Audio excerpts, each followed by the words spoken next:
disciples s'approchèrent et lui dirent, pourquoi le parles-tu en parabole? Jésus leur répondit, parce qu'il vous a été donné de connaître le mystère du royaume des cieux,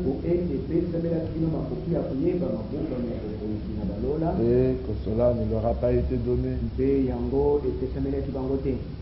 Car on donnera à celui qui a, et il sera dans l'abondance. Mais à celui qui n'a pas, on ôtera même ce qu'il a. C'est pourquoi je leur parle en parabole. Pour qu'en voyant, ils ne voient point, et qu'en entendant, ils n'entendent ni ne comprennent. Et pour eux s'accomplit cette prophétie d'Ésaïe. Vous entendrez de vos oreilles, et vous ne comprendrez point. Vous regarderez de vos yeux, et vous ne verrez point. Car le cœur de ce peuple est devenu insensible. Ils ont endurci leurs oreilles, et ils ont fermé leurs yeux, de peur qu'ils ne voient de leurs yeux, qu'ils n'entendent de leurs oreilles, qu'ils ne comprennent de leur cœur, qu'ils ne se convertissent, et que je ne les guérisse. Mais heureux sont vos yeux. Mais heureux sont vos yeux, parce qu'ils voient. Et vos oreilles aussi sont heureuses, parce qu'elles entendent. Je vous le dis en vérité, beaucoup de prophètes et de justes ont désiré voir ce que vous voyez et ne l'ont pas vu, entendre ce que vous entendez et ne l'ont pas entendu. Vous donc écoutez ce que signifie la parabole.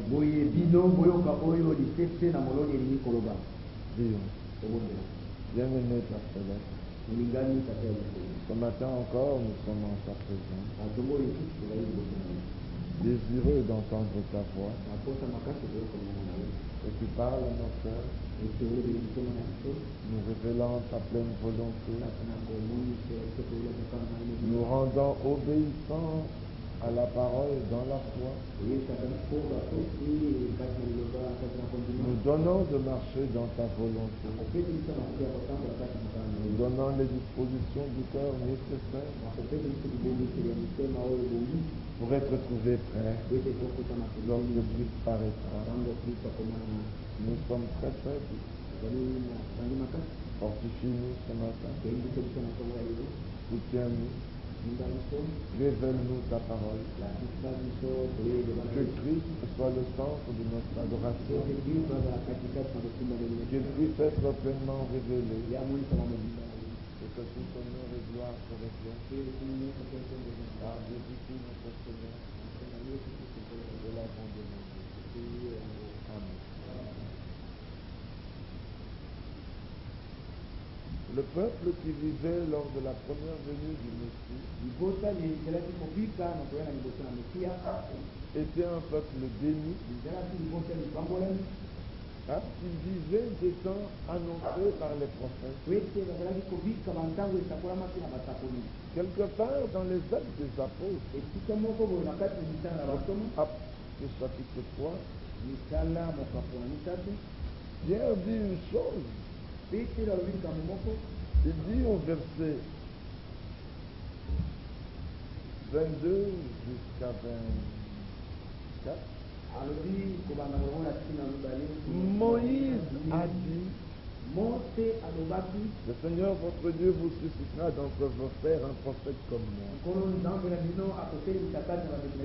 Vous l'écouterez dans tout ce qu'il vous dira. Et l'âme qui n'écoutera pas ce prophète sera exterminée du milieu du peuple. tous les prophètes qui ont successivement parlé depuis Samuel ont aussi annoncé ces jours-là. Donc vous comprenez que ces hommes qui étaient devant le Seigneur vivaient des temps spéciaux parce qu'ils vivaient l'accomplissement des prophéties bibliques annoncées par tous les prophètes. Donc chaque prophète qui venait annonçait ce temps-là. Et le plus grand d'entre eux, celui sur lequel Israël se reposait, parce que celui-là leur avait donné la loi, Moïse, lui aussi avait parlé de ces jours. Et ces jours, Moïse avait annoncé que le prophète que Dieu devait envoyer viendrait sur la terre. Et voici, il va apparaître devant eux un homme. Ce homme juste. Ils ont pu regarder dans toute leur Bible, qui se limitait au livre de Malachie en ce jour-là, et ils n'ont vu nulle part le nom de Jésus. Ils attendaient un Messie dont le nom devait être Emmanuel. Mais que voit-il? Un homme du nom de Jésus. Et le voilà qui les regarde. Moïse avait dit, ce serait le plus grand des prophètes. Alors eux s'attendaient à voir un homme glorieux. Malachie avait dit, au chapitre 3, voici j'envoie mon messager devant ma face pour préparer le chemin devant moi. Et d'une traite, il ajoute, et soudain entrera dans son temps. Alors eux s'attendaient à voir un homme glorieux. Ézéchiel dit dans Ézéchiel au chapitre 46, le prince entrera le premier dans le temple. Et ensuite le peuple. Esaïe déclare, il nous est né un fils, la domination reposera sur son épaule. Ils attendaient un homme glorieux. Mais le même Esaïe avait dit, il est apparu comme une faible plante. Esaïe 53, qui sort d'une terre desséchée. Vous savez ce que ça veut dire? Donc une terre qui n'est pas abreuvée d'eau, une terre sèche, mais la semence, ça fait quand même un chemin. La plante sort, oh mais elle est très faible, et il a apparu comme une faible plante qui sort d'une terre desséchée. Il n'avait rien pour attirer nos regards. Vous savez, il y a des hommes, vous les croisez en chemin, vous les avez même pas. Mais il y en a d'autres. Quand vous les croisez, vous le regardez, vous l'avez vu. Écoutez, si un homme grand passe parmi vous, tout le monde le reconnaîtra. Un homme gros, tout le monde le verra. Mais un homme faible, chétif, mais non, oh, mais tu t'es même cogné avec lui. Mais le gros qui passait à 10 mètres là, quand nous vivons un temps de faim, tout le monde le verra. Ah, vous allez ajouter quelque chose. Enfin, vous voyez. Mais lui, il n'avait rien pour attirer nos regards. Semblable à celui dont on détourne la regard. Nous n'avons fait de lui aucun cas. Mais au contraire, nous l'avons considéré comme frappé de Dieu, brisé. Et cependant, nous qui le croyons rejeté de Dieu, et cependant, c'est de nos iniquités qu'il s'est chargé. Et le châtiment qui nous donne la paix est tombé sur lui. Ah, Esaïe l'a décrit. Mais comme nous le disions hier, les frères, il y a des choses que les gens ne comprennent pas. Le prophète donne la prophétie. C'est une vision. Mais il ne vit pas la réalité. Mais les apôtres, ils l'ont vu. Jean s'est tenu peut-être à ce côté. Il était court. 1m70. Mais la Bible disait, quand le Messie viendra, il établira le royaume. On aurait dit un homme fort. Mais Jean le regarde, il est court. Mais il n'a qu'un vêtement. Jean a vu la couleur de ses yeux. Ça, c'était la réalité. Il a regardé comme ça. Il a vu la couleur de ses yeux. Il a même vu la couleur de ses cheveux. Mais Moïse n'avait pas vu la couleur de ses cheveux, ni la couleur de ses yeux. Jean, ça, c'est un pan. On vibrait quand Jésus parlait. Il connaissait le son de sa voix. Mais Isaïe qui avait prophétisé n'avait jamais fait cette expérience. C'est pour ça que nous disons, les prophètes qui parlent des jours à venir, ils ont une grande révélation. Mais quand nous vivons les événements, nous avons encore une très grande révélation. Amen. Moïse ne savait pas. Jérémie, quand Jérémie dit dans le livre de Jérémie, Rachel pleure ses enfants, car elle ne veut pas être consolée. Mais il ne savait pas qui serait le roi qui régnerait en ce moment-là. Il ne savait pas par quel moyen les enfants de Rachel allaient être tués. Mais Matthieu qui a vécu l'événement, il dit Hérode demanda qu'on tue les enfants depuis leur naissance jusqu'à 2-3 ans, selon le temps que les mages lui avaient donné. Matthieu qui a vécu l'événement avait des détails que Jérémie qui avait prophétisé la chose n'avait pas. Amen. Est-ce que vous comprenez la chose? Les prophètes, Jean, comme Branham, on parlait de l'Antichrist. Cet homme dans lequel le diable devait s'incarner et il serait appelé la bête.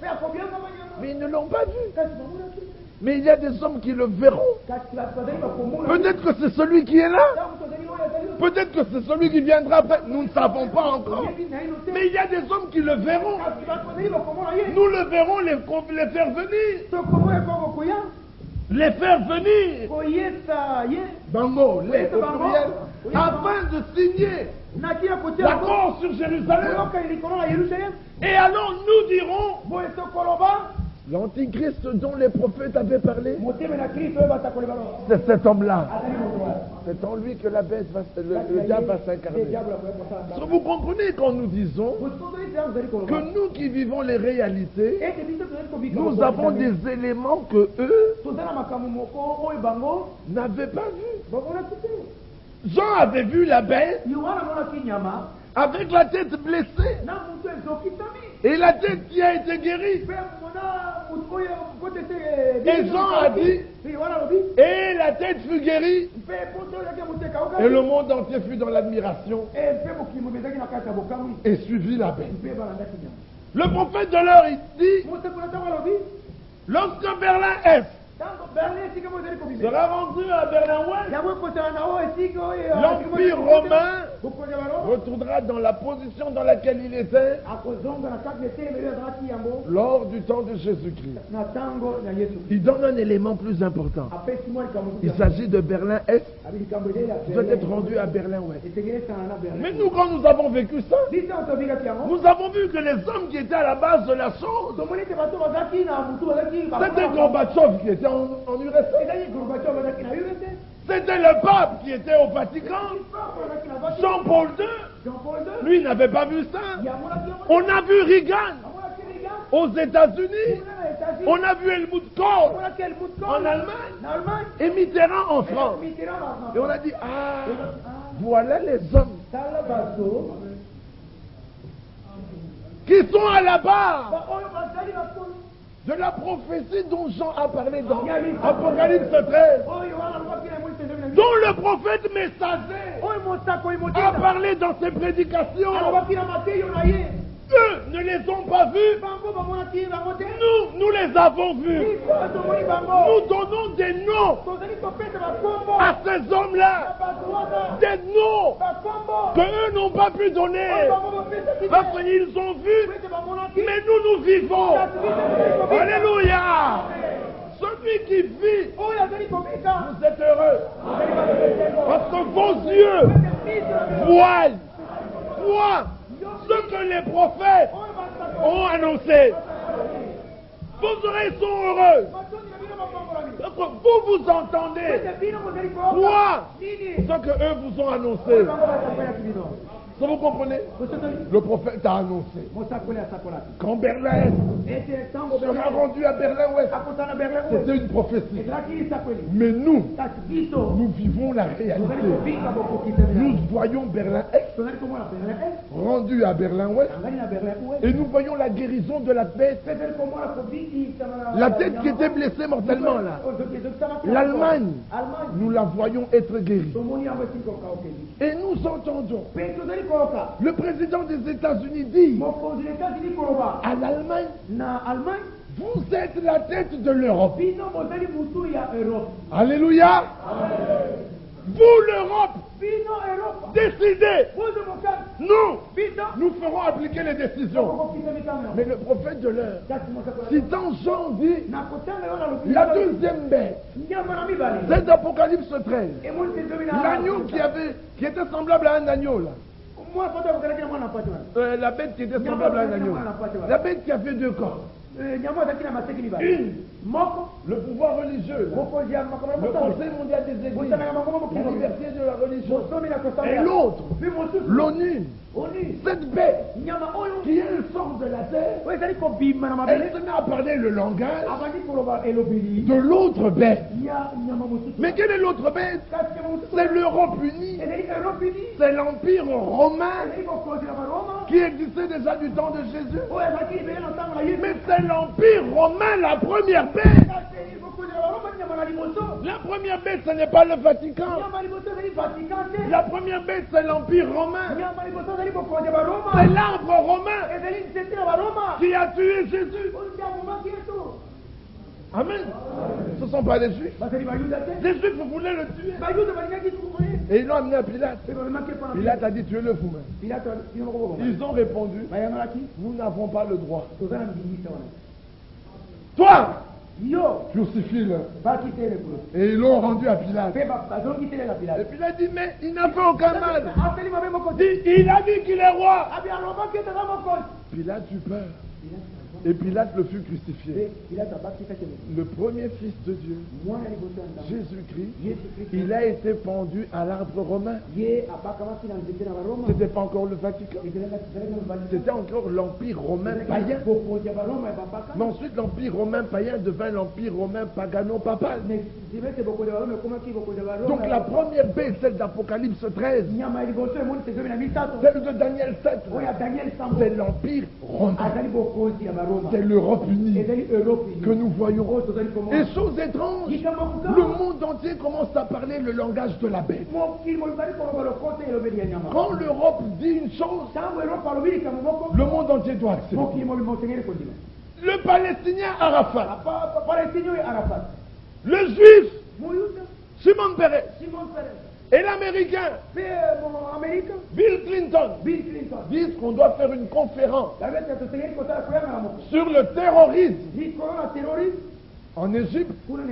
Les Européens disent non, ce sera une conférence sur la paix, pas sur le terrorisme. Discussion. Le nom de la conférence change. Conférence sur la paix. Le langage de la paix doit être respecté par tous. Est-ce que vous comprenez? L'actuelle puissance mondiale, ce n'est pas les États-Unis, c'est l'Europe unie. Les Américains disent on doit mettre au banc des nations l'Iran parce qu'ils soutiennent le terrorisme. Les Européens disent non, nous avons besoin d'un dialogue critique. Juste aujourd'hui, l'Iran n'est pas mis au banc des nations. Mais quand l'Europe avait dit oui, l'Irak doit être banni, l'Irak a été banni. Aujourd'hui, le monde entier commence à parler le langage de la bête. Mais remarquez que les prophètes qui avaient prophétisé ça, et le prophète de l'heure qui en avait donné la révélation, il ne savait pas quels seraient les chefs qui seront là. Mais vous et moi, nous les voyons, nous les connaissons. Il avait annoncé qu'il naîtra à Bethléem. Mais il ne savait pas où. Mais quand il est né, les bergers ont regardé, il était dans une crèche. Amen. Et les écrivains des évangiles ont ajouté, il naquit dans une crèche. Lisez dans tout l'Ancien Testament, il n'a été dit nulle part qu'il devait naître dans une crèche. Mais eux qui ont vu l'événement, ils ont vu que c'était dans une crèche et qu'il était enveloppé dans des langes. Est-ce que vous comprenez? En d'autres termes, qu'est-ce que nous essayons de dire? Même nous, en ce temps de la fin, qui avons reçu le message du temps de la fin, qui est un message prophétique, qui a été prophétisé par le prophète, quand les événements annoncés par ce prophète s'accomplissent, il y a des détails que lui n'avait pas vus, que nous voyons, parce que c'est la réalité. Lui, il ne savait pas que c'était Helmut Kohl qui serait chancelier en Allemagne au moment où l'Allemagne de l'Est sera réunie à l'Allemagne de l'Ouest. Il ne savait pas que Gorbatchev serait là. Il ne savait pas que Reagan serait là. Mais quand la chose est arrivée, nous on a regardé, on a vu Reagan là-bas, on a vu Kohl là-bas, on a vu Gorbatchev là-bas, et puis on a vu Jean-Paul II. Et quand Gorbatchev arrive au pouvoir, il arrive à Berlin, le président de l'Allemagne de l'Est lui dit, ce mur demeurera éternellement. Dans un discours, dans le discours, Gorbatchev lui répond, je n'aime pas ce mur. Est-ce que vous comprenez la chose? Alors Reagan lui dit, mais monsieur Gorbatchev, abat-moi ce mur. 2 ans après, Gorbatchev va au Vatican, Reagan passe au Vatican, Gorbatchev rentre de l'autre côté, il déclare tout, l'empire soviétique va vers son éclatement, le mur de Berlin tombe. Quand le mur de Berlin tombe, la première personne qu'Helmut Kohl remercie, il dit, je remercie le pape Jean-Paul II pour le travail qu'il a fait. Le mur tombe en Allemagne, mais la première personne que le chancelier Kohl remercie, c'est le pape qui est au Vatican. Qu'est-ce que le Vatican est devenu faire là-dedans? C'est parce que toute la politique mondiale, économique, ou sous quelle forme, se décide d'abord au Vatican. Parce que le Vatican, selon Apocalypse 17, c'est la bête qui sort de la Bible et qui va vers la perdition. Regardez que dans le livre d'Apocalypse, il y a 3 bêtes. Il y a celle qui sort de la mer, il y a celle qui sort de la terre, mais il y a aussi celle qui sort de la Bible et qui va à la perdition. Il ne faut pas mélanger toutes ces bêtes. Et celle qui sort de la Bible et qui va à la perdition est elle-même une 8e bête, mêlée au nombre de 7 têtes qui se trouve sur la bête qui sort de la mer. Est-ce que la chose est claire? Vous avez vu ça? Vous verrez ça dans les jours qui viennent. Parce que la révélation vient pour chacun au temps marqué par Dieu. Alors Jésus regarde ses disciples. Qui était Jésus? Le Fils de l'homme. Matthieu chapitre 16. Jésus demande à ses disciples, que disent de moi Natina Nangai, moi le Fils de l'homme? Avez-vous entendu la question? Jésus-Christ s'appelle moi le Fils de l'homme. Qu'est-ce que les hommes disent à mon sujet? Écoutez la réponse. Des hommes. Les uns disent tu es Jérémie. D'autres disent tu es Élie. Avez-vous entendu? D'autres disent tu es Jean-Baptiste. Jean-Baptiste avait l'esprit d'Élie. Les gens ont toujours cru que le Fils de l'homme, c'est Élie. Que disent les hommes à mon sujet, moi le Fils de l'homme? Ah, tu es Élie. Tu es Jean-Baptiste. Aujourd'hui encore, dans le milieu du message, quand on parle du Fils de l'homme, il voit Élie. Mais quand Jésus a posé la question à Pierre, il dit ça, ce sont les hommes qui ont dit ça. Mais vous les disciples. Amen. Êtes-vous disciples de Jésus? Bon, vous les disciples, que dites-vous de moi, le Fils de l'homme? Amen. Le disciple Pierre regarde Jésus, le Fils de l'homme. Il dit tu es le Christ, le Fils du Dieu vivant. Le Fils de l'homme, c'est le Fils du Dieu vivant. Le Christ. Jésus le regarde. Il tressaillit de joie. Il dit Pierre, tu es heureux. Alléluia. Si vous croyez que le Fils de l'homme, c'est le Fils de Dieu, le Christ, Jésus vous dit, vous êtes heureux. Car ce n'est pas la chair et le sang qui t'ont révélé cela. Non, non, non, non, non. C'est mon Père. Si c'était la chair et le sang, vous auriez dit, tu es Élie. Aujourd'hui, dans les milieux des messages, le Fils de l'homme. Et il regarde Branham. C'est la chair et le sang. Les disciples, en tout âge, ont toujours eu la même révélation. La révélation que Paul avait, c'est celle que nous avons. La révélation que Pierre avait, c'est celle que nous avons. Pierre a dit, tu es le Christ, le Fils du Dieu vivant. À cause de cette déclaration, Jésus lui dit, je te donne les clés du royaume. Un homme qui dit que le Fils de l'homme, c'est Branham, il n'a pas les clés du royaume. Parce que les clés du royaume ont été données à Pierre quand il a dit, toi le Fils de l'homme, tu es le Christ, le Fils de Dieu. Jésus dit, j'ai les clés, je te les donne. Parce que tu es heureux. Ah oui, oui, oui. C'est le Père. Et je vais te dire une chose.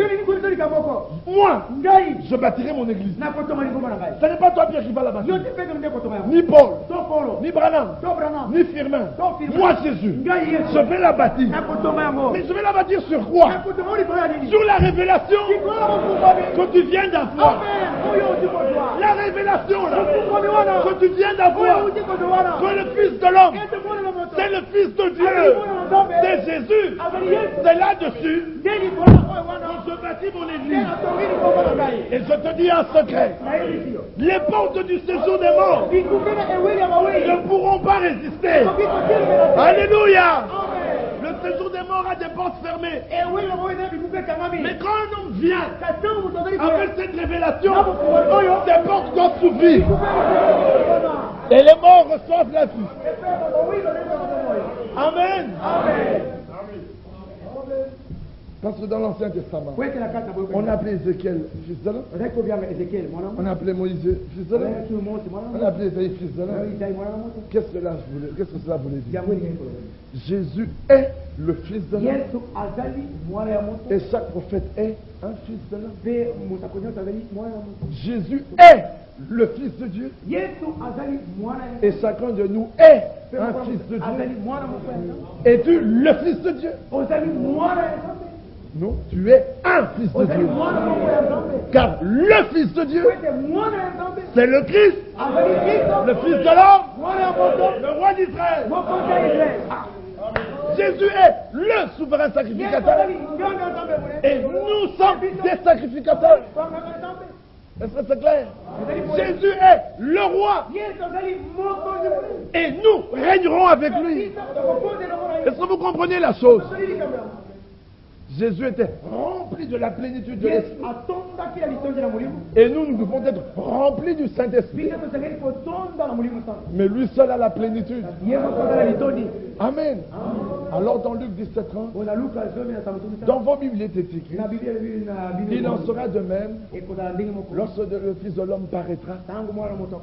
Mais lorsque le messager de l'heure prenait ce passage, il disait, il en sera de même lorsque le Fils de l'homme sera révélé. Révélé. Voilà. On vous révèle le Fils de l'homme. Ça ne veut pas dire que le Fils de l'homme est venu. Lisons un peu cette succession dans Luc. Regardez. Nous sommes dans Luc 17.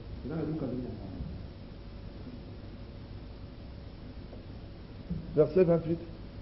Ce qui arriva du temps de Lot arrivera pareillement. Les hommes mangeaient, buvaient, achetaient, vendaient, plantaient, bâtissaient. Mais le jour où Lot sortit, une pluie de feu et de soufre tomba du ciel et les fit tous périr. Il en sera de même le jour où le Fils de l'homme sera révélé. Pas paraîtra. Regardez dans Luc 17:30, le Fils de l'homme est révélé. Mais quand on arrive dans Luc 18, verset 8, je vous le dis, il leur fera promptement justice. Mais quand le Fils de l'homme viendra, trouvera-t-il la foi sur la terre? Avez-vous vu? Le Fils de l'homme est révélé dans Luc 17:30. Mais le Fils de l'homme vient dans Luc 18:8. Pourquoi le Fils de l'homme est-il révélé dans Luc 17:30? Parce que la question est, quand viendra le Fils de l'homme, trouvera-t-il la foi? Mais pour avoir la foi, la véritable foi, il faut que le Fils de l'homme te soit révélé. Parce que c'est sur cette révélation que l'Église est bâtie. Et c'est le Fils de l'homme qui amène notre foi à la perfection. Est-ce que vous comprenez la chose? Le Fils de l'homme a toujours été Jésus. Le prophète. On a demandé à Élie, es-tu le prophète? Il a dit non. Pourtant, à Jean-Baptiste, je voulais dire. Pourtant, Jean-Baptiste était un prophète. Est-ce que vous comprenez? Mais le prophète, c'est le Fils de l'homme. C'est le Fils de Dieu. Et le peuple vivait ces événements-là. Et de même, à la révélation du Fils de Dieu, du Fils de l'homme, l'Écriture dit que vous aussi, vous vivez des temps spéciaux. Bien-aimés frères, l'homme que Dieu avait envoyé dans notre âge disait, quand vous voulez connaître l'heure, regardez votre monde. Quand vous voulez connaître la date, vous regardez le calendrier. Mais quand vous voulez connaître l'heure, à l'horloge de Dieu, Regardez Israël. Quand vous regardez Israël, vous verrez à quelle heure le plan de Dieu est arrivé. Regardez qu'en 1946, lorsqu'Israël devait devenir une nation libre, la veille, l'ange du Seigneur lui apparaît et lui donne une commission divine et lui dit: Israël devient une nation. Mais là, Israël ne devenait encore qu'une nation. Mais il fallait que des temps de rafraîchissement viennent aussi pour Israël. Et avant que les temps de rafraîchissement ne viennent pour Israël, il y a une guerre qui doit éclater. Qui n'est pas la guerre d'Armageddon. La guerre d'Armageddon, c'est le monde entier, avec les Russes à la tête, qui viennent contre Israël. Mais cette guerre qui doit arriver est une guerre qui concerne Jérusalem. Zacharie 12, je ferai de Jérusalem une pierre pesante. Quiconque voudra la soulever va se meurtrir le dos. Mais regardez comment le monde entier veut soulever Jérusalem. Ils veulent diviser Jérusalem. Et quand Shimon Peres était là, son nom était diviseur. Son nom veut dire diviser. Shimon Peres, c'est Shimon le diviseur. Et cet homme n'était pas un chrétien. Et nous l'avons déjà dit. Lui et son ami Rabin disent: ce n'est pas le moment de suivre la parole des prophètes et de traiter ce problème sur la base de la Bible. Il faut traiter ce problème sur la base de l'accord paix contre terre. Non. On a la paix en donnant des terres. Alors Benjamin, l'actuel premier ministre, se lève. Il dit: Rabin, avant toi, il y a eu des hommes qui ont parlé comme toi, qui n'acceptent pas la parole des prophètes.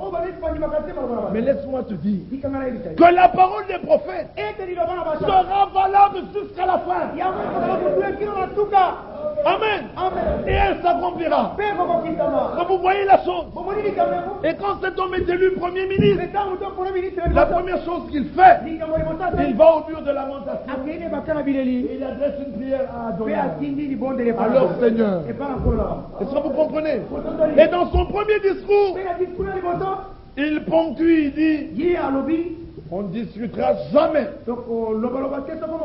avec les Palestiniens sur Jérusalem. Il refuse. Et il termine en disant: le Seigneur protégera Israël et Israël demeurera éternellement. Voilà un homme qui a une vue divine, du moins jusqu'à présent. Est-ce que vous comprenez de quoi nous parlons? Ceci est très important. Ceci est capital. Pourquoi? L'autre jour, je suivais Arafat et Arafat sourit. Il dit: mais monsieur Benjamin doit comprendre que les accords de paix signés avec nous n'étaient pas des accords bilatéraux. Palestine, Israël, c'était des accords internationaux. Il n'y a pas que nous deux. Non, ce sont des accords multilatéraux. Est-ce que vous avez compris ça? Cet homme, en refusant de parler avec Arafat, lui, il n'accepte que pour interlocuteur les États-Unis. Les Arabes n'acceptent pour interlocuteur que les Européens. Et qui est à la tête de l'Europe? C'est le pape. Automatiquement, la voie est ouverte pour que ce soit le pape qui fasse la médiation entre les Arabes et Israël. Alors Daniel 9, 27 dit: il conclura une alliance avec la multitude. Nous vivons dans un temps capital. Nous vivons dans un temps où le langage des Arabes a changé. Ils disent: si cet homme nomme Sharon, C'est une déclaration de guerre. Les Libyens ajoutent et disent, les Israéliens ne veulent pas la paix. Ils veulent régler ce problème par la force. Les Palestiniens à Gaza disent, les Israéliens veulent nous amener à une confrontation. Le numéro 1 de l'islam en Palestine, il dit, si les Israéliens n'acceptent pas, ils s'engagent à la confrontation. Les Hezbollah au Liban, ils disent, nous allons combattre jusqu'à Jérusalem. Les Syriens déclarent, nous étions faibles, mais nous ne le serons pas toujours. Bientôt nous serons assez forts pour reprendre cette terre par les armes. Le langage a changé. La situation du monde se transforme. Il y a une guerre. L'Écriture dit, quand vous voyez ces choses arriver, relevez votre tête, car la délivrance approche. Le prophète envoyé de Dieu, il s'était un œil. Un œil. Ésaïe, au chapitre 29. Je crois que c'est ça. Là, il est dit ceci. Verset 10. Car l'Éternel a répandu sur vous un esprit d'assoupissement. Il a fermé vos yeux, les prophètes. Est-ce que vous avez vu? Les prophètes sont les yeux. Pas les yeux de Dieu. Mais dans les évangiles, l'Écriture dit l'œil et la lumière du corps. Si votre œil est dans les ténèbres, tout le corps est dans les ténèbres. Mais quel est le corps? C'est le corps de Christ. Et les prophètes, les yeux, c'est les yeux du corps. Pendant les différents âges, il y a eu des messagers, il y a eu des réformateurs, il y a eu des évangélistes, des pasteurs, des docteurs. Ce sont des membres du corps. Mais au temps de la fin, Dieu a envoyé un œil. Pourquoi? La main. Regardez là où elle s'arrête. Vous avez vu? La voix se crie, ça s'arrête là. Mais les yeux, ça dépasse bien. Alors il fallait des yeux en cet âge. Quand il a regardé dans la Bible, il a dépassé l'âge de Philadelphie. Il a survolé Luther. Il est passé au Thyatire. Il a dépassé Pergame. Il a dépassé Smyrne. Il est arrivé à Éphèse. Il est rentré jusqu'à la Pentecôte. Et là, il a regardé l'enseignement de Paul. Un évangéliste, un docteur, un apôtre, un pasteur ne pouvait pas faire ça. Il fallait un œil capable de regarder et aller là-bas. Mais l'œil est allé où? Il est allé dans l'écriture. Alléluia. L'œil est allé ici. Tout ce que cet homme a prêché, de la semence du baptême au nom de Jésus, jusqu'à la semence du serpent, en passant par les âges, les sceaux, toute la révélation est ici. C'était un œil. Est-ce que vous comprenez la chose? Un œil. Il voyait ce que toi et moi on ne pouvait pas voir. Regardez même dans le spirituel. Vous et moi, nous pouvons lire le même verset. Et parce que nous avons des ministères. Nous lisons. Vous vous arrêtez là. Nous, on voit quand même un peu plus loin. Même si nous sommes tous des pasteurs, même si nous sommes tous des docteurs, ou nous sommes tous des apôtres, selon les tâches, selon les charges qui sont différentes, il y en a qui feront toujours un peu plus loin. On parle tous de la même chose. On arrive là, mais l'autre regarde. Lui, mais regardez. Comment as-tu vu ça? Tu vas dans Isaïe. Pourquoi? Il a un œil un peu plus perçant. Alléluia. Mais le prophète de l'un, c'était l'œil du corps. Il a regardé. Regardez ce qui s'est passé. Luther n'était pas prophète. Il a regardé le plus loin qu'il pouvait aller. La justification par la foi. Il s'est arrêté là. Il a vu que Jésus-Christ était Dieu manifesté dans la chair. Il a cherché. Il était docteur. Il était pasteur. Mais il n'a pas pu aller plus loin. Il s'est arrêté là. Quand Wesley est venu, il a regardé l'âge missionnaire. Il était apôtre, évangéliste. Il a regardé, il a dépassé Luther. Mais il est arrivé à la sanctification et il s'est arrêté. Mais le baptême n'était pas rétabli. Il y avait des choses qui traînaient.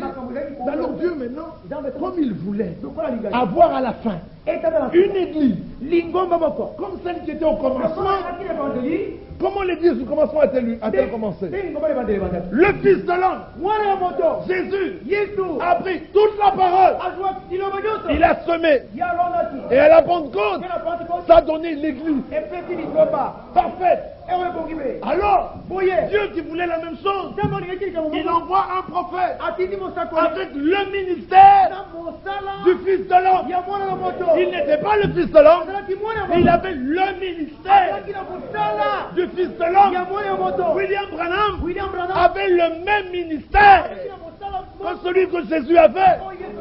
Lui aussi il pouvait dire, je ne fais que ce que je vois le faire faire. Alors l'œil est venu. Il était dans l'église baptiste. Son pasteur regarde. Il s'arrête. Lui il continue plus loin. Il dit mais Paul n'a pas dit ça. Le pasteur dit tu veux tout changer. Il sort de l'église. Il se tient là-bas. Il dit moi j'ai prêché comme Paul. L'œil. Est-ce que vous comprenez pourquoi on avait besoin de l'œil? L'œil a regardé. Il a pris tout ce que Paul avait prêché. Il a sorti. Et il a mis ici. Ah, maintenant les apôtres, les docteurs, les pasteurs, les évangélistes, ils regardent aussi d'après la grâce que Dieu leur a donnée et ils commencent à donner au peuple. Est-ce que vous comprenez la chose? Mais cet homme n'a pas prêché autre chose que la Bible. Si un homme vous dit qu'il a prêché des choses qui ne sont pas dans la Bible, laissez-moi vous dire la vérité. Cet homme n'a pas de ministère. Il n'a pas de ministère. Parce qu'en disant ça, il fait de lui un faux prophète. Les véritables prophètes prêchent comme les autres prophètes. Les véritables docteurs enseignent comme les véritables docteurs. Les véritables apôtres prêchent comme les véritables apôtres. Les véritables évangélistes. Mais bien aimés, comment reconnaîtrons-nous un véritable prophète si on n'a pas un modèle de prophète? Je vous ai toujours raconté cette histoire. Un jour, un homme entre ici. Il me croise, je balayais la cour. Et il passe là. Je dis bonjour. Je dis bonjour. Quand on se retournait, je dis vous cherchez quelqu'un? Il dit oui. Je cherche le pasteur. Je dis vous le connaissez? Oui, c'est le frère Chemin. Je vais parler avec lui. Et il me dépasse. Et là voilà qui part. Jusqu'à la maison. Et là il rencontre les frères. Vous cherchez? Oui, je cherche le pasteur. Est-ce qu'il est là? Vous le connaissez? Oui, bien. Il dit oui. Vous voulez parler avec lui? Il dit oui. Il dit bon, mais vous l'avez dépassé? C'est celui-là? Il dit où ça? Il dit celui-là? Lui, il voyait un homme qui balayait. Il dit mais où? Donc l'homme qui balayait, lui, ne le voyait pas. Il dit où? Il dit celui qui balaye. Il dit c'est lui. Il dit oui, c'est lui. Alors il revient, il dit pasteur, excusez-moi. Quand vous cherchez quelque chose que vous ne connaissez pas, allez-vous le trouver? Vous ne trouverez jamais. Il faut rencontrer quelqu'un qui connaît la chose. Si vous voulez savoir ce qu'est un vrai prophète, Mais ne commencez pas avec le prophète de l'heure. Commencez avec les premiers prophètes. Et le premier d'entre eux, c'était Adam. Adam était prophète. Car Abel était prophète. Seth était prophète. Enoch était prophète. Noé était prophète. Sam était fils de prophète. Abraham était prophète. Isaac était prophète. Jacob était prophète. Joseph était prophète. Mais quand vous regardez ces prophètes, alors vous connaîtrez ce que c'est qu'un prophète. Le prophète sonde même la pensée de Dieu. Non, il n'y a aucun passage de l'Écriture qui dit ça. Il dit l'Esprit de Dieu sonde même les profondeurs de Dieu. Si vous dites que les prophètes sont la pensée de Dieu, ça veut dire que le prophète est le Saint-Esprit. Mais moi, je vais vous citer l'Écriture. Amos 3:7. Dieu a prophétisé. Dieu a parlé. Qui ne prophétiserait? C'est pour ça que les prophètes disaient toujours devant le peuple. Pourquoi? Le prophète voyait et entendait. Est-ce que vous avez compris? Alors quand il venait devant le prophète, le peuple lui disait ainsi dit le Seigneur. Parce que la voix du Seigneur avait frappé son oreille. Et il avait entendu. Il dit oh, mon peuple battu dans l'air. Ce que j'ai entendu, je vous l'annonce. Ce que j'ai entendu de l'Éternel. Alors tous les prophètes venaient et disaient ainsi dit, Bongo et Lobi, mais répète frère. Ainsi dit le Seigneur. C'est ce que tous les prophètes faisaient. Parce qu'ils devaient d'abord entendre pour venir parler. Mais quand le prophèt, Jésus, le Fils de Dieu, qui est le Seigneur, il n'entendait pas. Il était. Alors jamais il n'a dit ainsi dit. Non, non. Lui disait en vérité, je. Alléluia. Je vous le dis. Mais les autres, ainsi dit. C'est pas moi. C'est le Seigneur. Il l'a dit. Mais quand Jésus est venu, en vérité, pas un autre. Moi, je vous dis, vous êtes heureux. Parce que vos yeux ont vu. Parce que vos oreilles ont entendu. Parce que vous vivez ce que les prophètes ont annoncé. Nous sommes le peuple le plus heureux qui ait existé sur la terre. Pourquoi?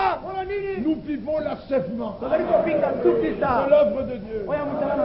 Et l'achèvement de l'œuvre de Dieu se termine par le dernier ministère, qui est le ministère de la distribution. Amen. Mais oui, frère, je vais vous montrer ça dans l'Écriture. Le temps d'avant Noé, la première phase, c'est terminé par quoi? Par la distribution.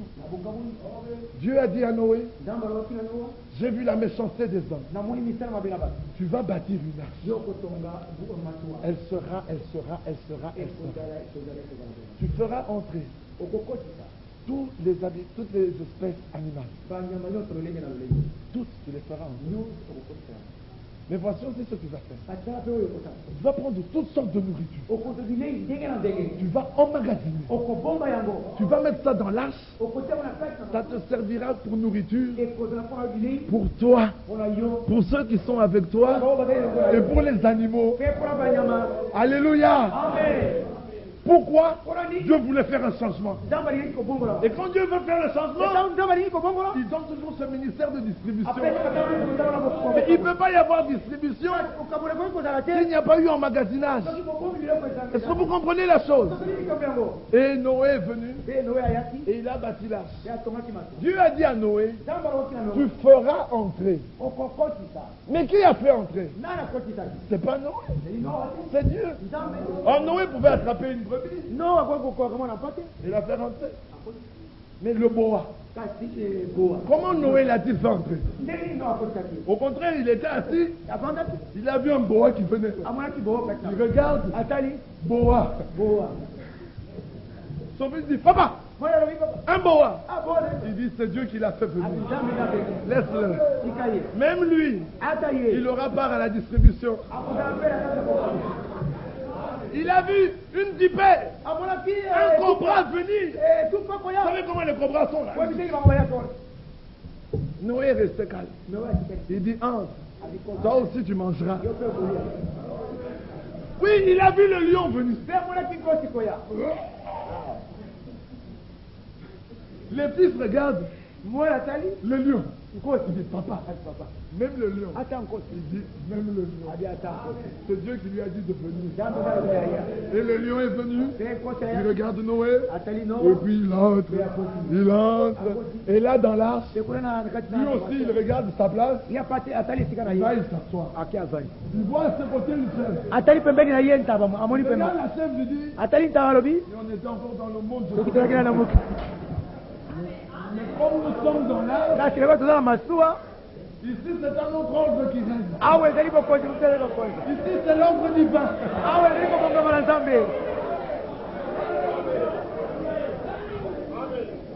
Il était assis. Il voit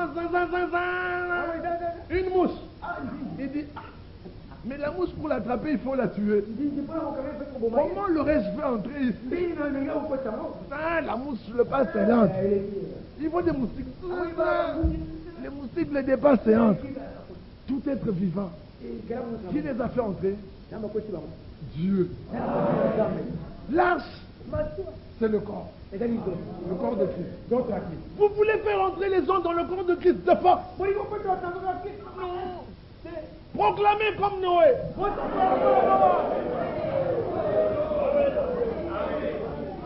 Noé a proclamé. Dieu va envoyer le déluge. Le salut est dans l'arche. Que celui qui va, qu'il entre. Que celui qui veut, qu'il entre. Le boa a fait voulu. Il est entré. Le lion a fait voulu. Il est entré. Les hommes n'avaient pas voulu. Ils sont restés. Et là dans l'arche, pendant une période, Noé a distribué la nourriture. Alléluia. Amen. Il a donné à ses fils. Ses fils allaient donner aux animaux. Et chaque animal mangeait sa part. Sans s'occuper de l'autre. Dieu faisait un changement. Amen. En Égypte, Dieu faisait un changement.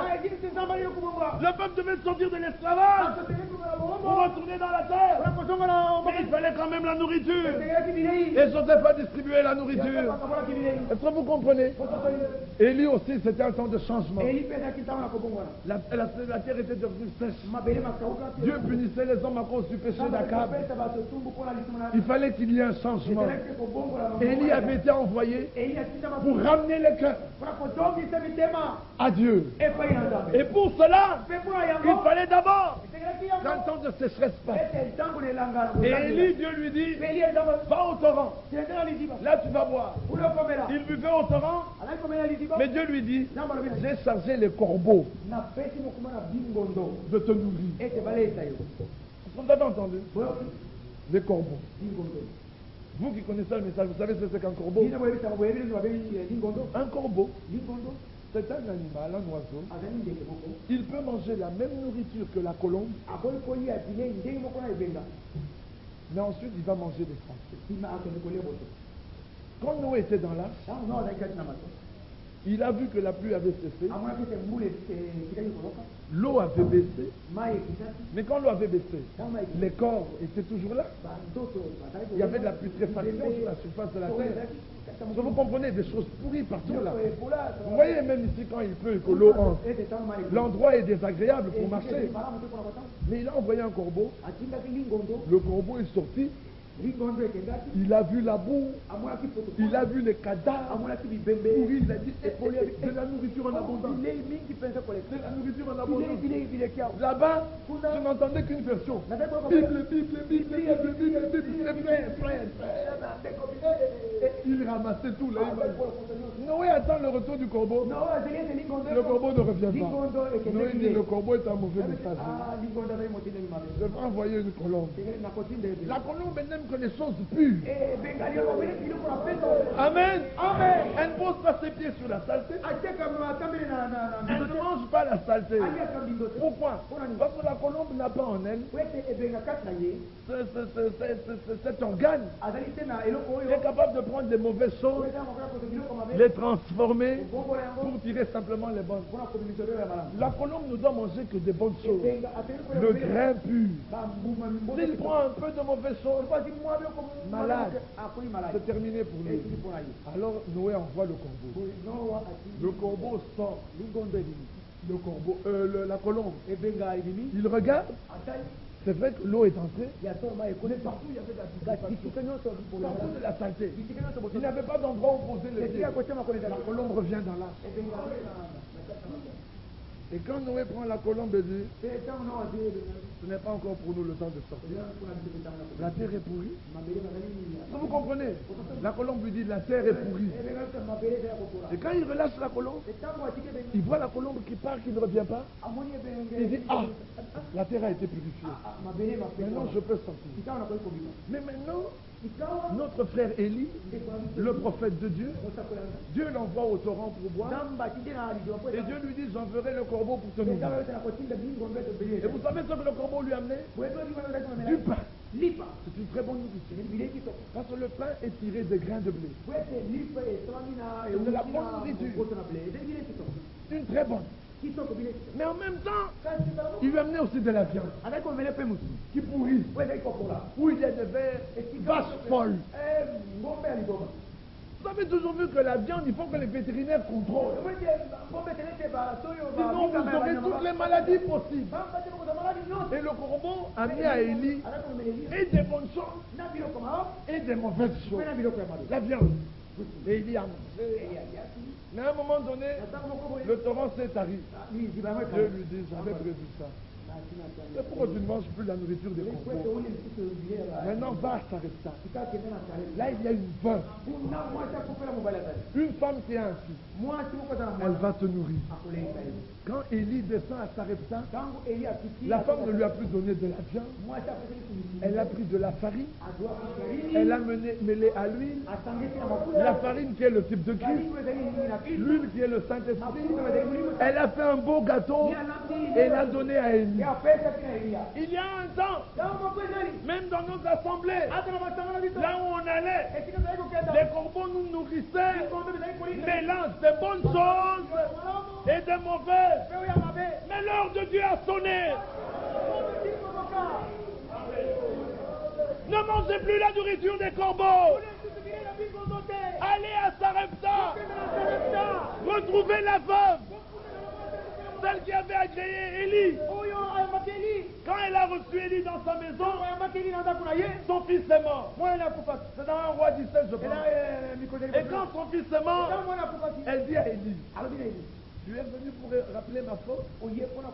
J'étais une pécheresse. Maintenant tu es venu pour rappeler ma faute. Et cet enfant est mort. Élie prend l'enfant. Il entre dans la chambre. Il dit, Seigneur, vas-tu adresser cette femme qui m'a reçu comme ça? Non. Ramène son enfant à la vie. Il prie.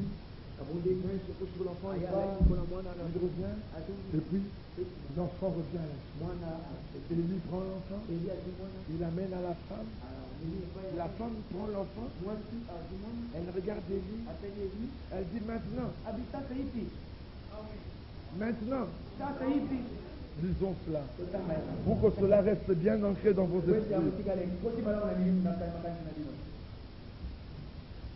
Un roi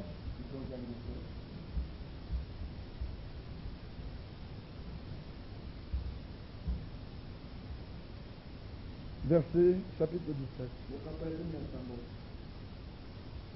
verset 24. Commençons verset 23. Élie prit l'enfant le descendit de la chambre haute dans la maison et le donna à sa mère. Et il lui dit, vois ton fils est vivant. Et la femme dit à Élie, je reconnais maintenant que tu es un homme de Dieu et que la parole de l'Éternel dans ta bouche est la vérité. La femme n'a pas dit à Élie, je reconnais maintenant que tu es un homme de Dieu et que tout ce que tu dis, Élie, est la vérité. Non. Dit, je reconnais que tu es un homme de Dieu et que la parole de l'Éternel dans ta bouche, c'est ça la vérité. Nous aussi, cette femme de cet âge, nous avons reconnu que la parole du Seigneur Jésus dans la bouche d'Élie le prophète envoyé dans notre âge est la vérité. Quand Branham parle avec sa femme, c'est ainsi dit Branham. Ce n'est pas ainsi dit le Seigneur. Mais quand Branham vient, il ouvre la Bible. Il dit, voici ce que le Seigneur m'a dit. Ça, c'est ainsi dit le Seigneur. Voilà le message. Nous croyons le ainsi dit le Seigneur. Cet homme s'est tenu devant 300 pasteurs. Et il a tenu sa Bible comme ça. Il a dit, si un seul d'entre vous veut montrer une seule chose que j'ai prêchée, qui n'est pas ici, qu'il la montre. Et je vais mettre ici un écriteau, faux prophète. Et je vais me promener avec ça dans toute la ville et dans tout le pays. Il a tenu sa Bible. Il dit, je vous lance le défi. Vous êtes 300 pasteurs, vous avez fait la théologie, vous avez différentes connaissances. J'attends. Et il s'est tenu là. Et l'assemblée est restée silencieuse. 1 minute, 2 minutes, 3 minutes, 4 minutes, personne ne parlait. On entendait les poules mousses, les mousses voler.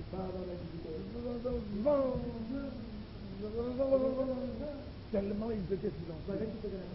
Et puis après il vient, il dit, vous ne dites rien?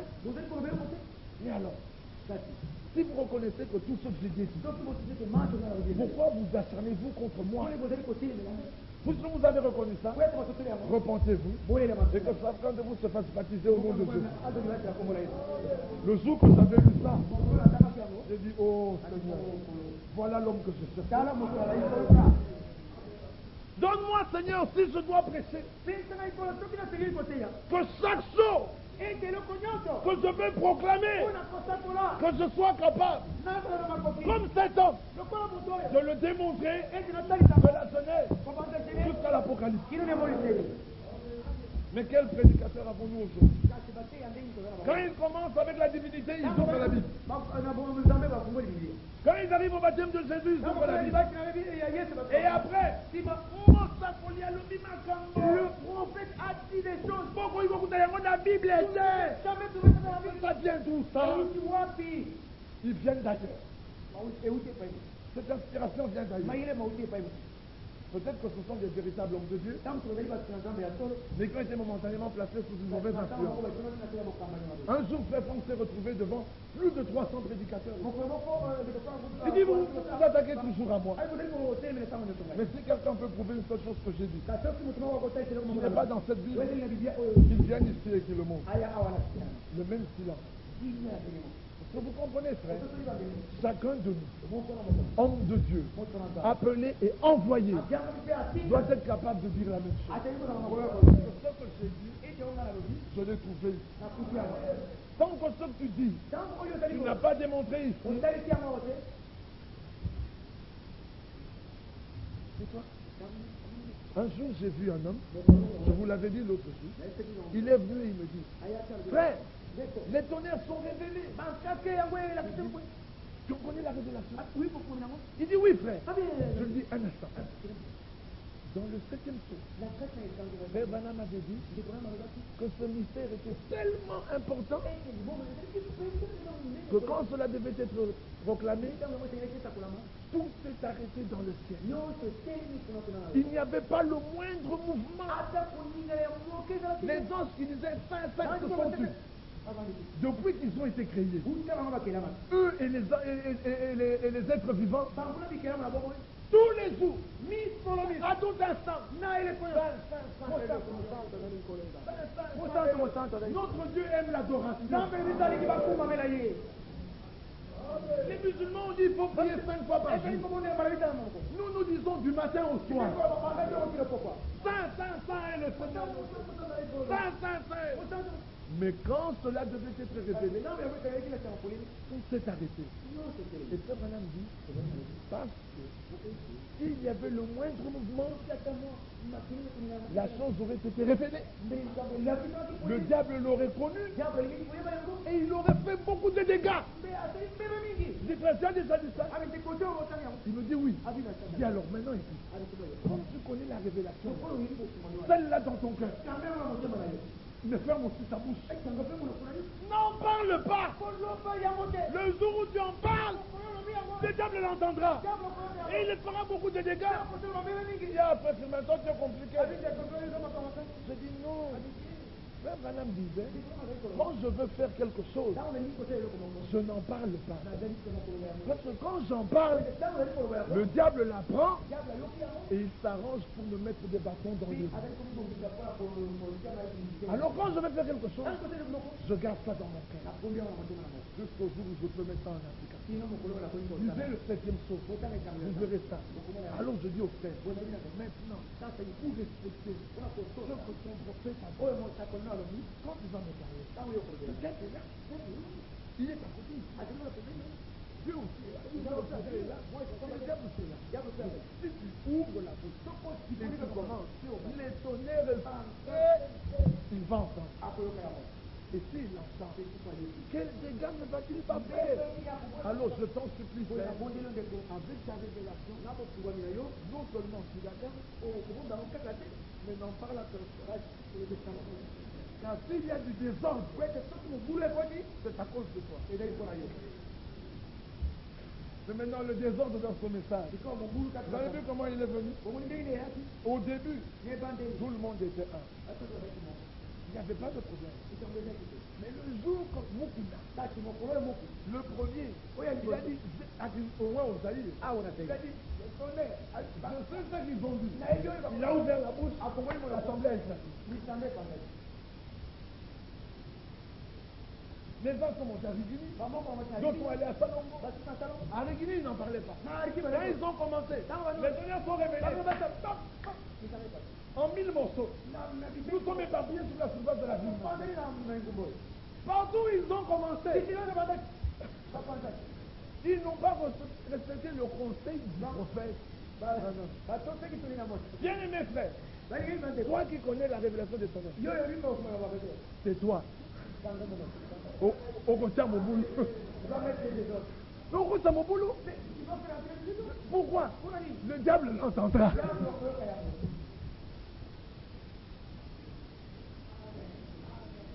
Vous voulez qu'on vous lise ça dans le 7e saut? Voyez la brochure, alléluia, vous verrez cela.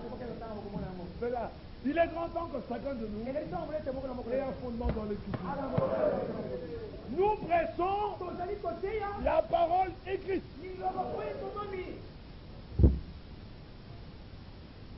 Croyez-vous que ce qui est écrit de Moïse, c'est toutes les visions qu'il avait vues? Non, non. Il a vu d'autres choses qui ne sont pas écrites. Mais ce qui a été écrit ici, l'a été pour notre instruction. Amen. Pour notre enseignement. Pour que nous soyons enseignés et établis sur le fondement divin. De quoi parlons-nous? De la pleine révélation que Dieu donne. Nous vivons un temps particulier. Aujourd'hui, nous sommes plus divisés dans ce message que les pentecôtistes et tous les autres qui ont commencé. La révélation des tonnerres elle-même a au moins 36 révélations. Elles sont toutes différentes l'une de l'autre. Un jour, un frère s'est retrouvé chez un de ses amis. Et il y avait un qui est chez à Vigini, un qui était à Sekina, et l'autre qui était chez moi. Tous disaient que les tonnerres sont révélés. Sauf notre frère, c'est lui qui dit, mais non, c'est pas révélé. Il écoutait. Alors celui de Vigini, et tous les autres disent Alléluia, Amen. Et à un moment donné, l'homme commence. Monte, frère, monte. Pourquoi tu t'arrêtes? Monte. Il dit, montez où? Il dit, monte, frère. Ne t'arrête pas en chemin. Le fils de l'homme. Le troisième Adam. Ils ont commencé à se disputer. Celui de Rigini s'est dit, non, vous allez trop loin. Celui de Sekina prend la relève. Il dit, le troisième Adam. Le fils de l'homme. Celui de Moukouna aussi l'attendait. Quand il s'arrête, l'autre lui dit, monte, frère. Monte. Mais pourquoi tu t'arrêtes? Il est de lui-même. Monte. Il dit, non, vous allez trop loin. Il dit, ah, vous arriverez ici. On a commencé là-bas. Et plus on comprenait, plus on montait. Vous allez venir. Nous vous attendons. Ils sont sur la même échelle. Les uns sont en bas, les autres sont un peu plus haut, les autres sont là-bas. Moukouna, lui, il est arrivé à la fin. Il a déjà dit qu'il a commencé. On aime le Fils de l'homme. La plénitude. Jésus-Christ lui-même. Abraham Dieu. Et Branham Dieu. Baptême dans le nom de Branham. Maintenant, il fallait encore trouver quelque chose. Mais il n'y avait plus rien. Allez, moi-même Dieu. Allez.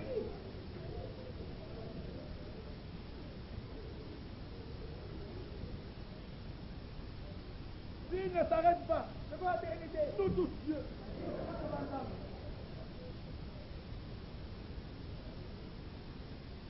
Tous les autres là sont sur le même chemin. Mais nous sommes sur le chemin. Et Jésus a dit, je suis le chemin. Je suis la vérité. Je suis la vie. Nous prêchons Christ crucifié. Dieu manifesté dans la chair. Mort pour nos péchés. Qui revient pour nous enlever. Et pour cela, il nous a envoyé l'œil avec un message pour qu'on se prépare. Et quand l'œil est parti, après qu'il est emmagasiné, il a appelé un docteur, un apôtre, qui depuis 66 distribue la nourriture. Et gratuitement. Depuis 30 ans, le ministère de la distribution se fait dans plus de 135 pays. Les gens ont seulement la poste. Ils retirent leur colis. Vous savez, les autres, à peine commencent-ils. Vous voulez 50 minutes. Après, ça coûte de l'argent. C'est du travail. Amen. Mais vous avez reçu gratuitement, donné gratuitement. Qu'est-ce que vous avez fait pour recevoir? Rien. Quel est le frère? Qu'est-ce que vous avez fait pendant toutes ces années pour recevoir ce Dieu? Rien. Vous avez compris? Alors le peu que vous avez, mettez-le. Envoyez de la nourriture à ceux qui sont au loin, qui ont faim. Même si tu dois réduire ton repas journalier, fais-le.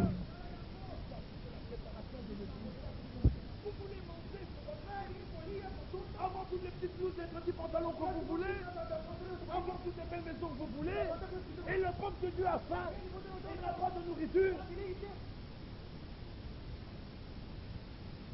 Ceux qui travaillent pour vous en Europe, qui prennent des brochures, qui traduisent en anglais, qui expédient avec leur argent, est-ce qu'ils vous connaissent? Ils ne vous connaissent pas. Ils voient un nom là, Egbalembanga. Dis comment ils prononcent ça? Il y a un autre, Lutumbo. Lunyanya.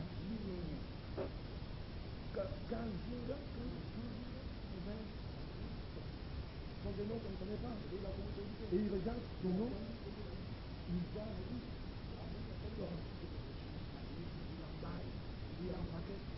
il monte dans un colis, il paye, il envoie. Toi, tu arrives à la fin. Merci. Il y a des gens qui ont travaillé. Quel est le Dieu qu'on vous comprend? Que vous devez vous occuper des affaires de votre père. L'église de Jésus-Christ, vous n'êtes que des membres du corps. Et il y a des membres du corps partout. Et Dieu est parfait. Il donne aux uns pour pouvoir que les autres reçoivent. Le don qu'on reçoit n'est jamais pour soi. Mais non. Le don que j'ai reçu pour prêcher. Est-ce que je me prête à moi-même? C'est pour prêcher. Et pour réjouir. Malgré mon don là, moi aussi je vais m'asseoir. Un autre prêche. Je me réjouis. Je ne me prêcherai jamais. Sans respect. Le don, c'est toujours pour les choses. Dieu te donne de l'argent. Il te l'a donné pour ceux qui sont au loin.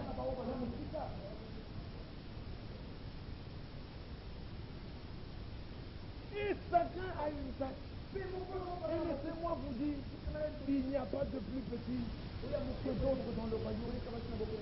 Il y en a qui se tiennent et qui vont dans les grandes villes, qui prêchent. Mais comment la parole arrive-t-elle dans ce petit village où les gens vont seulement à vélo ou à pied? Ils marchent. Ils entrent, ils prêchent crucifié. Les gens connaissent ce que Dieu fait. Ils savent que Dieu a envoyé le message de l'heure et que Christ revient bientôt. Mais quels puissants missionnaires! Les puissants missionnaires, ce sont ceux que vous voyez ici, qui transpirent. Mais ce petit bout d'homme qui a recopié sa prédication à la main et qui n'a qu'une brochure ou deux, mais qui va ça et là, donnant le peu qu'il a. Vous ne pouvez pas le voir, vous. Ceux qui sont en Europe, vous voient. Pourquoi vous ne voyez-vous pas ceux qui sont à l'intérieur? Ah non. Vous les verrez, ils sont en collaboration avec le centre missionnaire. Ah, lui c'est notre frère. Le frère. Attends, ils sont...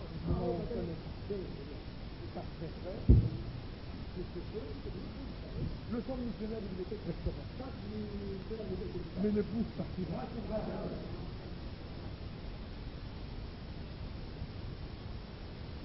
Est-ce que vous comprenez la chose? Il s'agit de ça. Dans Néhémie, nous avons cité hier au chapitre 8. Et là, il dit, ne soyez pas dans la car ce jour est un jour consacré. Réjouissez-vous. Mangez. C'est bien grâce.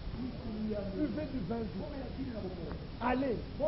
Mais envoyez des portions de viande grasse et de vin doux à ceux qui sont au loin et qui n'ont rien de préparé. C'est un travail d'abnégation. C'est un travail où tu acceptes de souffrir. Un frère disait, le semer est un puits sans fond. Un puits sans fond. La maille est un... Tu jettes, on voit qui? Non, ça ne remonte pas. Oui, c'est vrai. Non, ça ne remontera pas. Ça va, mais ça descendra de là. Vous comprenez de quoi il s'agit? On sait, avec le peu qu'on a, on souffre sans attendre quoi que ce soit en retour. Est-ce que vous avez compris la chose? Vous savez pourquoi en Afrique les enfants ont des problèmes avec leurs parents? Parce que les parents ils éduquent les enfants pour que les enfants commencent à leur rembourser. Alors quand l'enfant grandit, il a sa femme, il a ses enfants, elle a son mari, ils ont leur vie, ils ont à peine assez pour eux. Je ne suis pas devenu esclave. Alors il y a des frères qui sont devenus esclaves. Je connais un homme qui, lui, ne peut pas se marier. Sa femme, il a maudit. Il dit, si tu te maries, tu vas mourir. Alors cet homme est devenu volage comme ça. Pourquoi? Parce que comme sa famille l'avait élevé, maintenant que lui il est devenu grand, lui il doit travailler pour la famille. Non, c'est pas lui. N'ayez pas cet esprit-là. D'autres ont servi pour que vous mangez, travaillez. D'autres mangent. Il y a des frères, on doit leur envoyer des documents. Ils n'ont même pas d'argent pour retirer ça. Donc il faut qu'on paye à partir de jusqu'à ce qu'ils aillent retirer gratuitement là-bas. Ils n'ont pas d'argent. Qui va leur reprocher ça? Et le peu que Dieu vous a donné, ne pouvez-vous pas partager? Dans les derniers jours, les hommes seront élis. Ingrat. N'ayez pas ce qui sera. Ayez à cœur les autres. Il ne faut pas retenir la vérité captive. Quand vous écoutez la parole, vous vous réjouissez de la grâce que Dieu vous a faite. Mais mettez-vous à pied et dites, Seigneur, il y en a qui sont au sein de la forêt, dans les savanes, dans les déserts, dans des camps de réfugiés, dans des camps palestiniens. Comment mangent-ils? Dieu en a pris de tout. Même des Palestiniens. Il y aura des Palestiniens parmi les élus. Dieu en a pris de toute nation. Il a dit toute nation. Il fera comme il veut. Il est arrivé après 30 ans de prêcher dans des camps de Palestiniens. Et les hommes ont écouté la parole et ils ont accepté. Est-ce que vous comprenez la chose? C'est terrible. Dieu fait les choses comme il veut.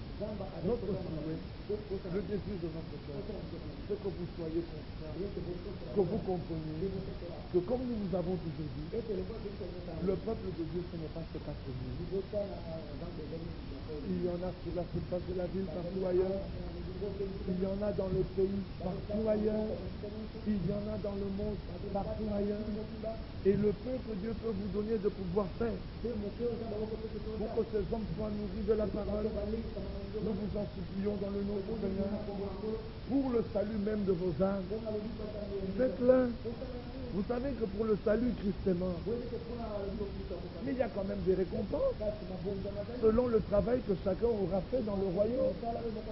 Ah oui, à celui qui a beaucoup travaillé, il sera aussi beaucoup donné. Ça, c'est le travail que nous faisons dans le royaume. Et chacun de nous a un travail dans le royaume. Notre travail n'est pas seulement d'écouter, mais comme on le disait hier, peut-être que tu es un combattant de la prière.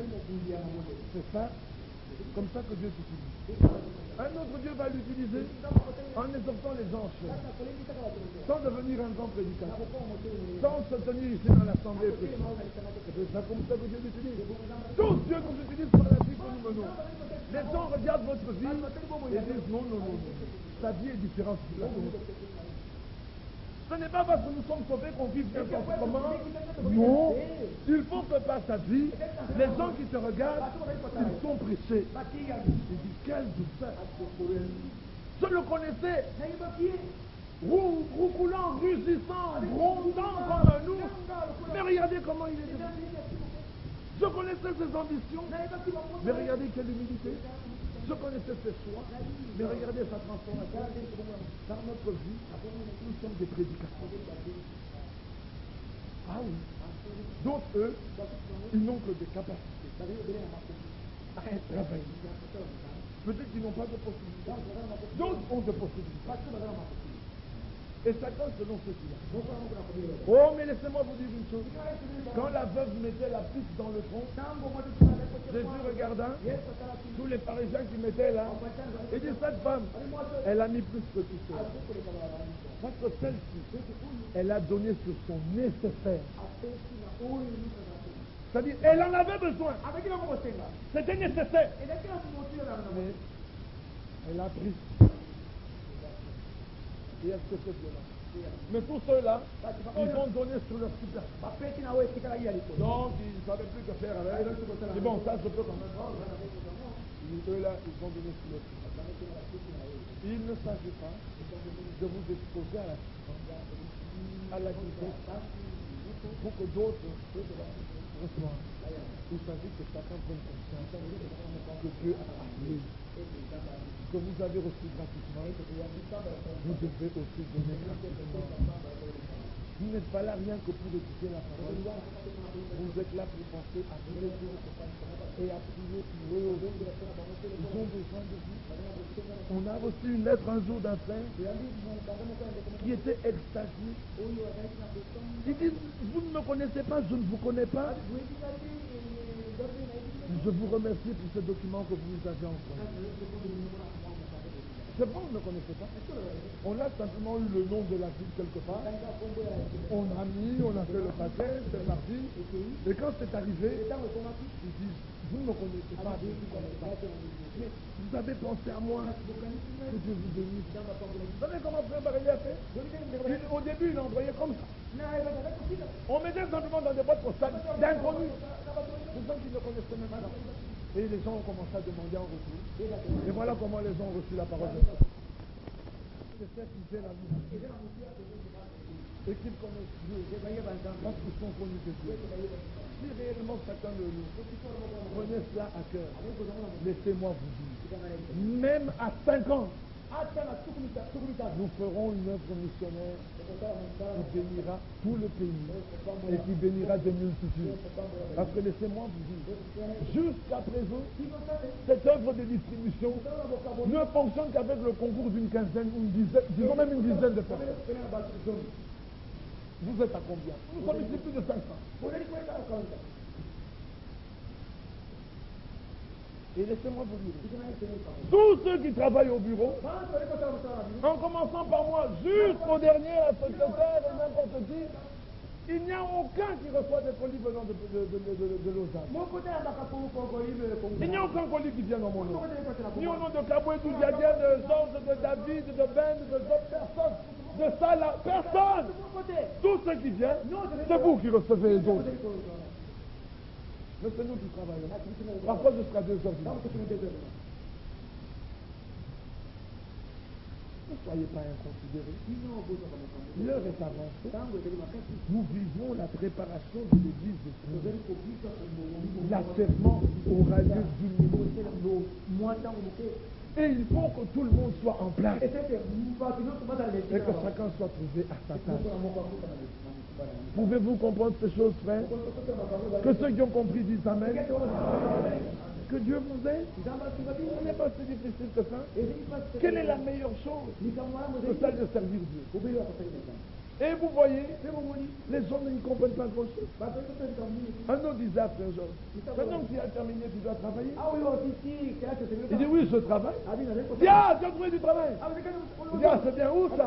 Il dit mais je travaille au centre missionnaire. Hein? Il te paye? Il dit non.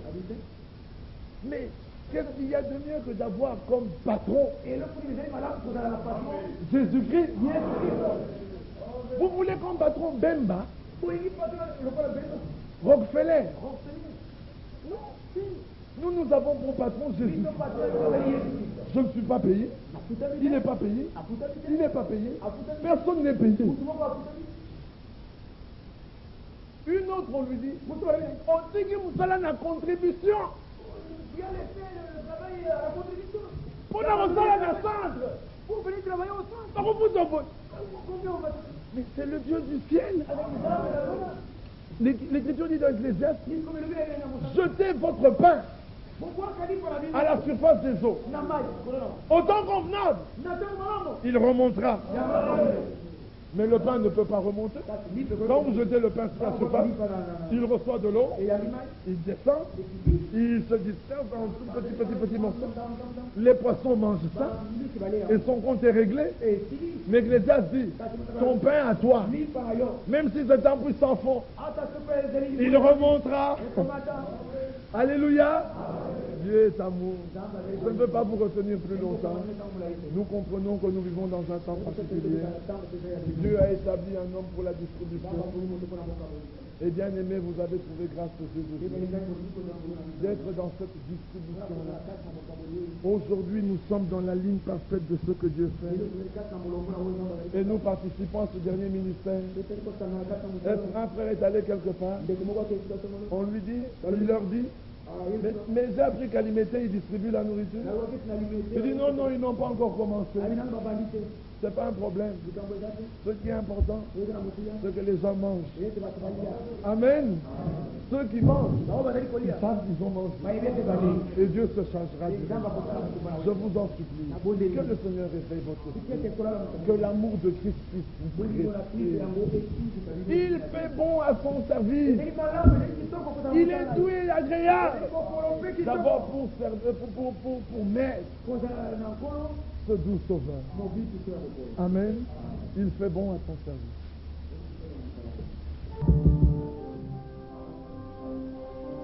Il fait bon à ton service. Jésus mon sauveur. Il est tout le sacrifice.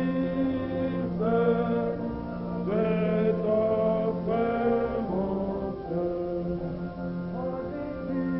Oh Jésus, prends ma vie.